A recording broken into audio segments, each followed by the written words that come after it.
E não podemos nós aplicar esse princípio ao caso de um pobre pecador desamparado a respeito do perdão dos seus pecados? Creio que sim. Satanás procura tentar o pecador a acrescentar alguma coisa à obra consumada de Cristo, alguma coisa que diminua a glória do Filho de Deus como o único Salvador de pecadores. Ora, aqueles que assim fazem, eu gostaria de dizer que seja o que for que acrescente à obra de Cristo, só consegue inutilizá-la. Se fosse permitido juntar-lhe alguma coisa, então certamente que a circuncisão teria sido admitida, visto ser uma ordenação de instituição divina. Porém, o apóstolo diz: eis que eu, Paulo, vos digo, que se vos deixardes circuncidar, Cristo de nada vos aproveitará. E de novo, protesto a todo homem que se deixa circuncidar, que está obrigado a guardar a lei. Separados estais de Cristo, vós, os que vos justificais pela lei, da graça tendes caído. Gálatas 5, versículos de 2 a 4. Em resumo, devemos ter, portanto, somente Cristo, e não Cristo e as nossas obras, mas simplesmente Cristo, porque Ele é suficiente. Não precisamos de nada mais e não podemos passar com menos. Desonramos a suficiência do seu sacrifício expiatório, sempre que procuramos ligar alguma coisa nossa com Ele, precisamente como Davi teria desonrado o Senhor, indo ao encontro do gigante filisteu com a armadura de Saul. Sem dúvida, muitos israelitas considerados como prudentes teriam condenado aquilo que lhes parecia precipitação descarada daquele moço. De fato, quanto mais experimentado um homem fosse na parte da guerra, tanto mais pronto estaria a condenar o modo de proceder do homem de fé. Porém, Davi sabia em quem tinha crido. Sabia que não era a precipitação que o impedia, mas a fé simples na vontade e no poder de Deus para o socorrer. Talvez poucos no exército de Saul conhecessem a fraqueza de Davi como ele próprio a conhecia neste momento de provação. Embora os olhos de todos estivessem postos nele, como aquele que tinha muita confiança de si mesmo, contudo nós sabemos o que era que sustinha o seu coração e dava a firmeza aos seus passos, à medida que avançava para enfrentar o seu terrível inimigo. Sabemos que o poder de Deus estava ali tão real como quando as águas do mar foram divididas para abrir um caminho para os remidos passarem. E quando a fé põe o poder de Deus em ação, nada pode opor-se no caminho, nem por um momento. Eis a armadura de Davi. E tomou o seu cajado na mão e escolheu para si 5 seixos do ribeiro, 5 pedras, e pô-los no alforje de pastor que trazia, a saber, no surrão, e lançou mão da sua funda, e foi-se chegando ao filisteu. Vemos assim que Davi usou meios, mas há que meios? Que desdém mostrou Davi pela armadura importante do seu inimigo. Como a sua funda devia ter sido um contraste com a lança de Golias, como se ela fosse a lança de um tecelão, nos é dito.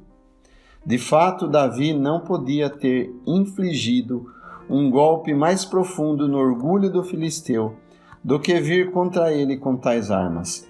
Era simplesmente escarnecer da sua pesada armadura. Golias sentiu isso mesmo, dizendo: sou eu algum cão? Disse ele. Não importa no juízo da fé o que ele era, cão ou gigante. Ele era um inimigo do povo de Deus, e Davi ia enfrentá-lo com as armas da fé.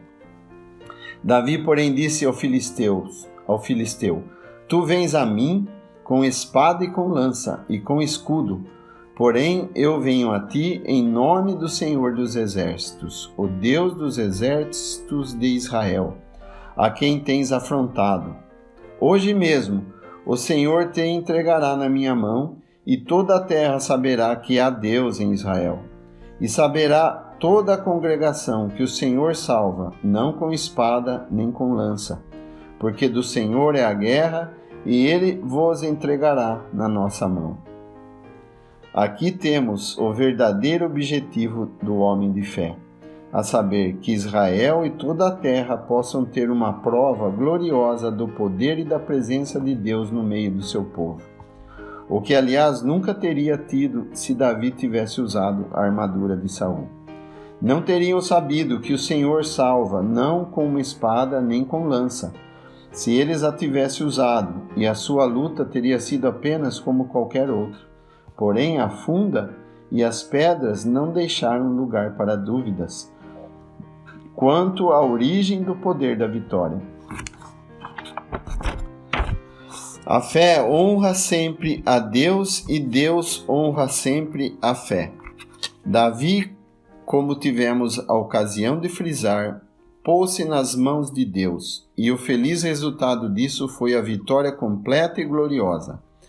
Assim Davi prevaleceu contra o filisteu, com uma funda e com uma pedra, e feriu o filisteu, e o matou, e sem que Davi tivesse uma espada na sua mão. Que triunfo magnífico!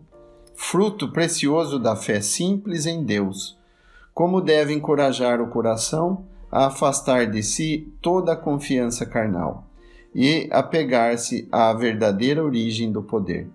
Davi foi o feliz instrumento usado para libertar os seus irmãos das ameaças atormentadoras e terríveis dos filisteus incircuncisos. Viera da vida pastoril ao seu meio, desconhecido e desprezado, embora fosse o rei ungido de Israel.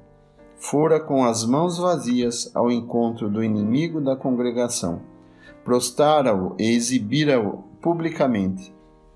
E tudo isto não se esqueça, como um servo de Deus e servo de Israel, na energia somente da fé, que as circunstâncias não podiam mover. Foi uma libertação gloriosa, ganha por um só golpe, sem manobras de exércitos ou talento de generais ou proezas de soldados. Não, uma pedra de um ribeiro, arremessado pela mão de um pastor, arrumou todo o assunto. Foi a vitória da fé.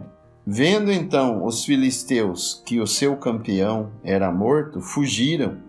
Como são vãs aquelas esperanças que são baseadas nos recursos falíveis da carne, na sua maior força e energia.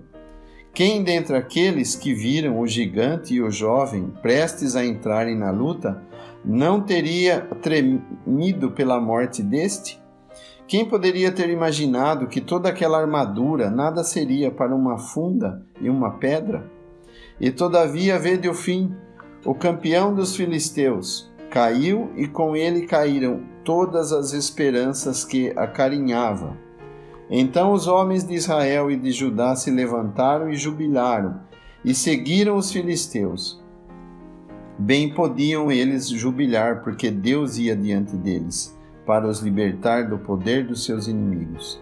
O Senhor havia operado poderosamente por mão daquele que eles não conheciam, nem reconheciam como seu rei ungido, mas cuja graça moral podia atrair os corações.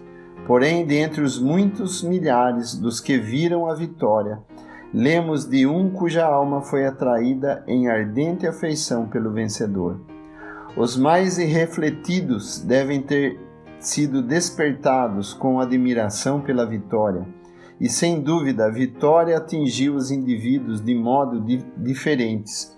Podemos dizer dela, em certo sentido, que os pensamentos de muitos corações foram revelados.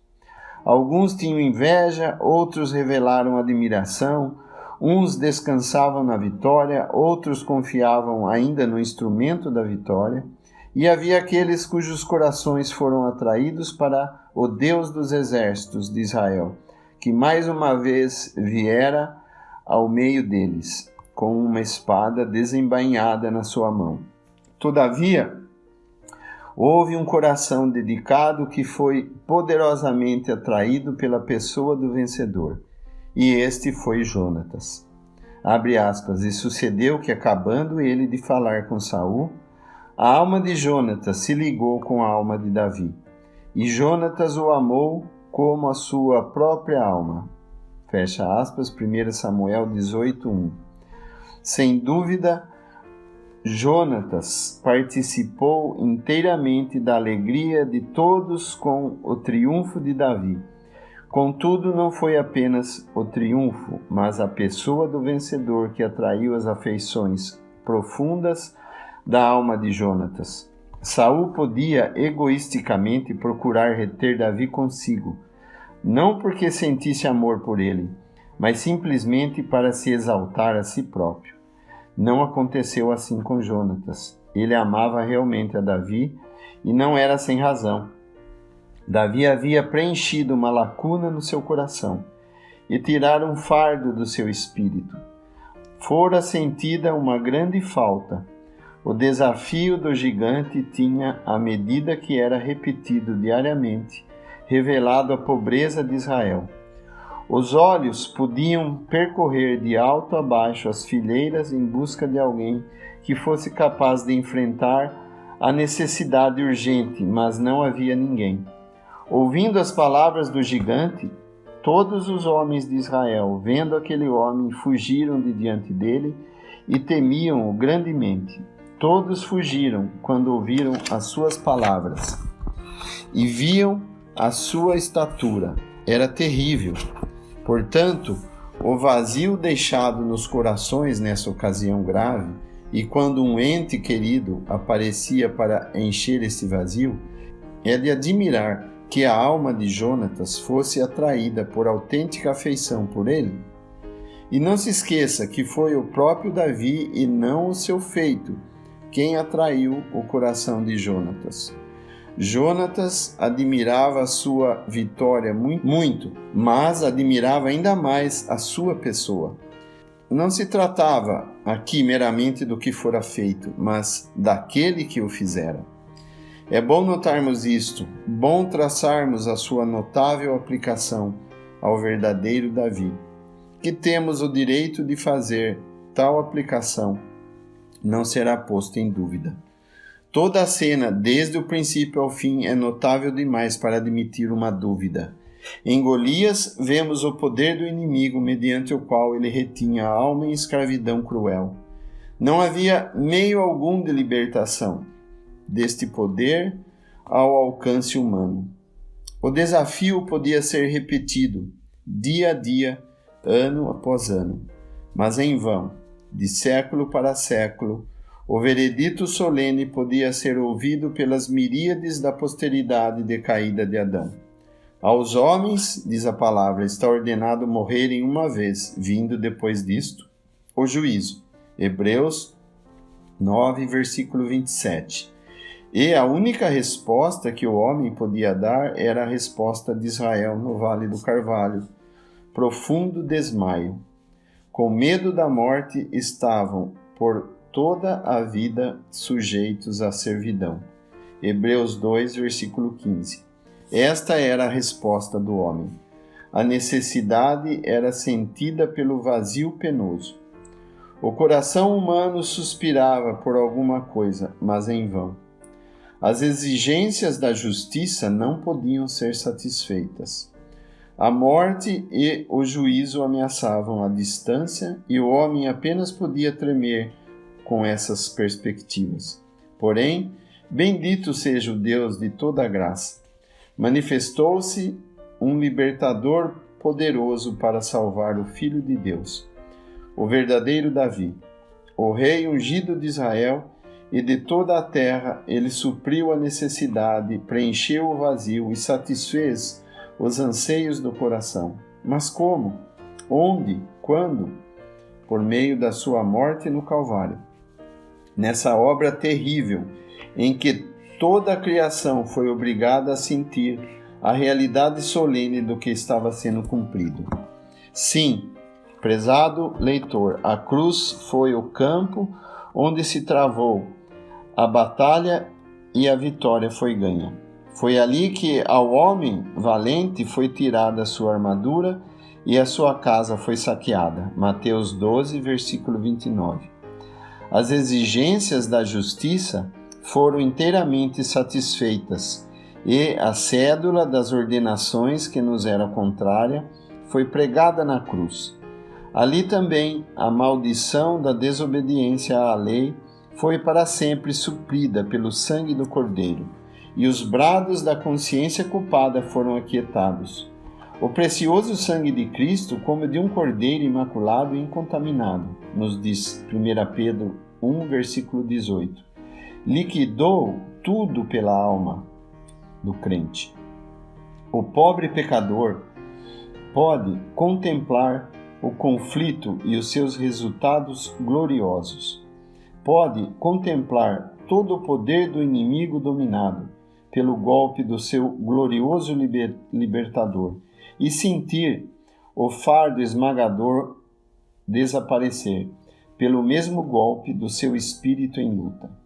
A onda da paz divina e a sua alegria podem inundar a sua alma, e ele pode andar no poder pleno de emancipação adquirida para si pelo sangue proclamada no Evangelho. Acaso uma tal pessoa libertada deste modo não amará a pessoa do libertador? Não se trata de amar meramente a obra que ele fez, mas a própria pessoa que a consumou. Como poderá ser de outra maneira? Quem dentre aqueles que têm experimentado a sua verdadeira necessidade e gemido sob o peso intolerável do fardo dos seus pecados, pode deixar de amar e adorar aquele Senhor gracioso que supriu a necessidade e tirou o seu fardo? A obra de Jesus é, fora de toda e qualquer dúvida, infinitamente e perfeitamente preciosa. Não há pensamento humano que possa jamais medir o seu valor. Além disso, é a sua obra que realmente vale ao pecador.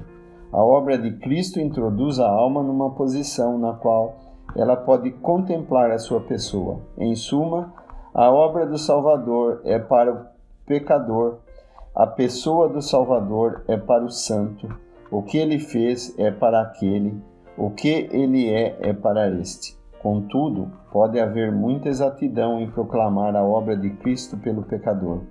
Enquanto que o coração está frio, as afeições são monótonas e as sensibilidades espirituais excessivamente obtusas quanto à sua pessoa. No capítulo 6 do Evangelho de João, encontramos uma multidão que segue o Senhor Jesus meramente por motivos egoístas. E ele vê-se constrangido a dizer-lhes: na verdade vos digo, que me buscais não pelos sinais que vistes, mas porque comestes do pão e vos saciastes. Versículo 26. Não, o buscavam por aquilo que ele era, mas por causa daquilo que ele lhes tinha dado. E por isso, quando ele aplica aos seus corações o argumento penetrante: se não comerdes a carne do Filho do Homem e beberdes o seu sangue, não tereis vida em vós mesmos. Lemos que muitos dos seus discípulos tornaram para trás e já não andavam com ele. Ora, comer a sua carne e beber o seu sangue é, em outras palavras, ter comunhão com ele na sua natureza humana. Beber no poder é preciosidade do grande mistério da divindade. Deus manifestado em carne. Todo o Evangelho de João é o desenrolar da glória pessoal do Verbo encarnado, e o relato que acabamos de reproduzir contém, com efeito, a própria substância dessa grande doutrina a nosso respeito. Contudo, o homem natural não podia compreendê-la e por isso voltaram atrás, e não mais andaram com ele. A maioria não podia admitir que a verdade a respeito da pessoa do Filho do Homem lhe fosse imposta. Porém, Prestemos atenção ao testemunho da igreja, tal qual é dado por Pedro. Abre aspas. Senhor, para quem iremos nós? Tu tens as palavras da vida eterna, e nós temos crido e conhecido que tu és o Cristo, o Filho de Deus. Fecha aspas. Versículo 68 e 69. Vemos nessas palavras duas coisas, o que ele tinha e o que ele era. Ele tinha a vida eterna para dar e era o Filho do Deus vivo. Por meio daquela, o pecador é atraído a ele, por intermédio desta, o crente é unido a ele. Ele não só satisfaz todas as nossas necessidades como pecadores por meio de sua obra, como também satisfaz todas as afeições e desejos, como santos por intermédio da sua pessoa. Esses pensamentos são-nos sugeridos pela entrevista profundamente interessante de Davi com Jonatas, depois do conflito. Os milhares de israelitas tinham dado o brado de triunfo e perseguido os filisteus a fim de colherem os frutos da vitória, enquanto que Jonatas se deleitava em conversação com o vencedor. Abre aspas. E Jonatas se despojou da sua capa que trazia sobre si e a deu a Davi, como também os seus vestidos, até a sua espada e o seu arco e o seu cinto. Isto era um gesto de amor puro, simples e natural. O amor despe-se por amor do seu objeto. Davi tinha se esquecido de si próprio e posto a sua vida em perigo por Deus e toda a nação de Israel. E agora Jonatas esquece-se de si por amor de Davi. Prezado leitor, lembremos-nos de que o amor por Jesus é a fonte do cristianismo. O amor por Jesus leva-nos a despojar-nos de nós próprios. E podemos dizer, despir-se a personalidade por Jesus. É o fruto mais belo da obra de Deus na alma de cada um. Quão diferentes eram os sentimentos de Saul para com Davi e o seu feito. Não havia aprendido a esconder-se a si próprio e a regozijar-se por ver a obra feita por outro. É um dom raro poder fazer isso. Todos nós gostamos naturalmente de fazer ou ser alguma coisa, de sermos olhados e tidos como o objeto de pensamento dos outros. Aconteceu assim com Saul. Era um homem ativo e não podia, portanto, suportar o cântico das raparigas de Israel, dizendo, abre aspas, Saul feriu os seus milhares, porém Davi os seus 10 milhares, fecha aspas. Saul não podia tolerar a ideia de ser o segundo. Esquecera-se de modo como havia tremido a voz de Golias, se bem que, sendo um verdadeiro covarde de boa vontade, se deixaria ter na conta de um bravo.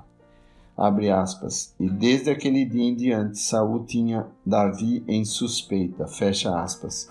Era o olhar terrível da inveja e do amargo ciúme. Teremos a ocasião de prosseguir nos próximos comentários acerca de Jonatas e o ódio de Saul no decorrer deste livro, mas devemos agora seguir o homem de fé noutras cenas. O próximo capítulo será a caverna de Adulão.